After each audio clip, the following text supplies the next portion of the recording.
हाय, happy Sunday. आज ना बहुतेक माझ्या घरी कावळ्यांनी शाळा भरवली आहे.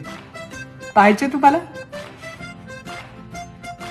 बऱ्याच वेळा मी हे बघते आणि मला असं वाटायचं का म्हणजे हे असे उभे आहेत, असे गवतात, काय करतात इथे.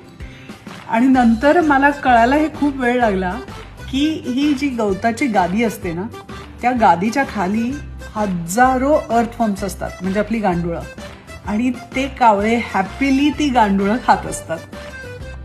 नेचरची काय सायकल आहे ना, आपल्याला किती विचार करून सुद्धा नीट कळणार नाही. अमेझिंग. आता मी या कावळ्यांना उडवू का? मला अगदी मोह होतोय. A few moments later.